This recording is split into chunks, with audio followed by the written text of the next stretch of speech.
और देखिए, गुजरात के पोरबंदर में माधवपुर मेला लगा हुआ, दूर दूर से भक्त इस मेले का हिस्सा बनने के लिए लगातार पहुंच रहे हैं। ये मेला श्री कृष्ण रुक्मणी का पारंपरिक विवाह उत्सव का प्रतीक है। माधवपुर मेला भगवान श्री कृष्ण और देवी रुक्मणी जी के दिव्य विवाह का उत्सव मनाने वाली संस्कृतियों का मनमोहक मिश्रण प्रस्तुत करता है। कहा जाता है कि इस मेले की शुरुआत लगभग 13वीं सदी के आगे आसपास हुई थी और एक कथा के मुताबिक विदर्भ की राजकुमारी रुक्मणी को हर के श्री कृष्ण माधवपुर लाए थे। इसके बाद यहाँ माधवपुर में उनका रुक्मणी के साथ विवाह संपन्न हुआ। तब से उनकी याद में हर साल यहाँ भारतीय शास्त्रों के मुताबिक विवाह का धूमधाम से उत्सव इस मेले के रूप में मनाया जाता है।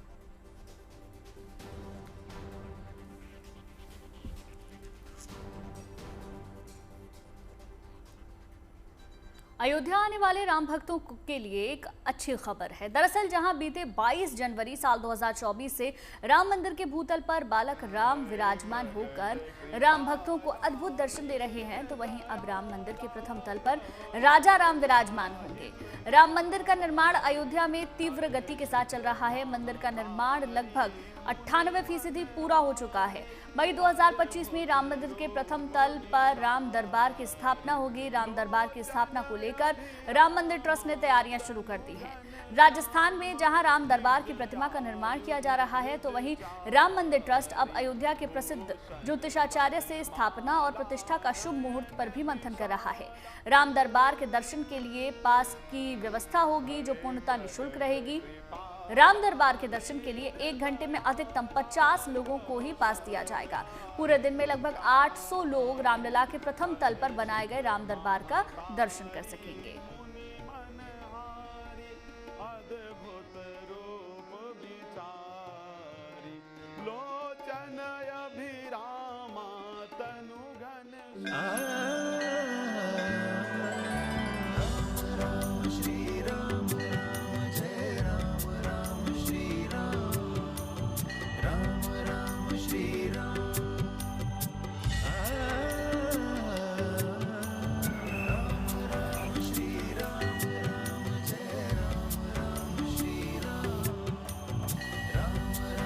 मई में एक और भव्य प्राण प्रतिष्ठा की तैयारी।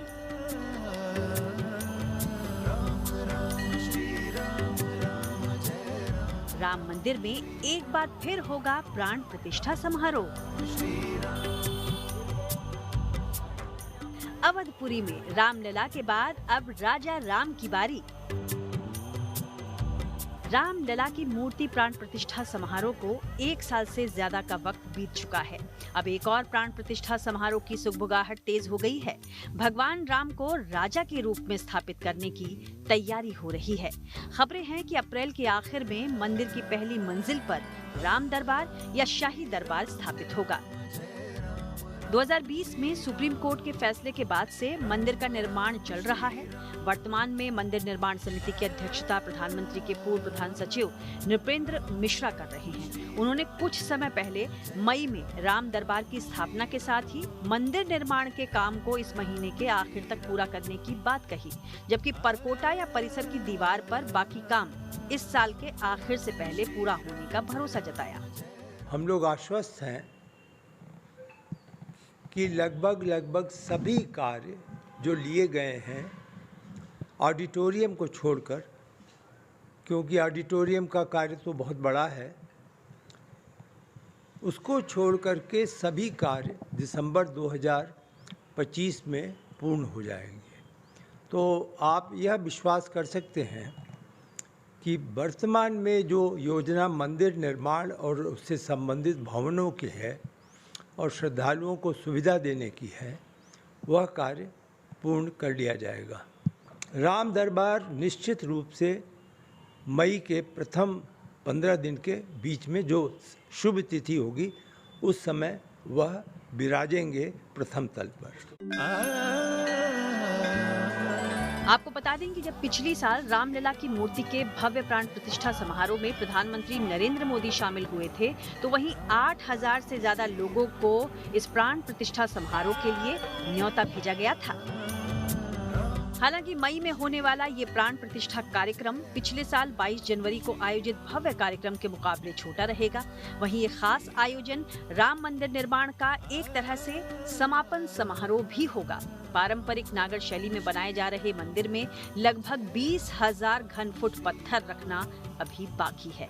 इसके अलावा मंदिर में जो भी मूर्तियां प्राचीर के बाहर या अंदर हैं, वो 30 अप्रैल तक यहाँ होंगी और उनमें से लगभग सभी को 25 मार्च से लेकर 15 अप्रैल के बीच स्थापित करने की कवायदें जारी हैं। फिलहाल तो मंदिर निर्माण समिति के अनुसार 90% काम पूरा हो चुका है, जिसकी शुभ शुरुआत इस साल राजा राम की स्थापना के साथ होनी है।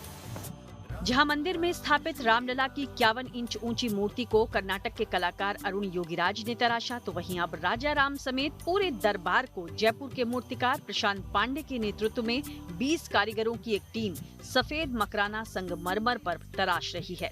यही नहीं, रामायण के सबसे लोकप्रिय संस्करण रामचरितमानस की रचना करने वाले संत तुलसीदास की एक विशाल प्रतिमा भी परिसर में स्थापित की जा रही है।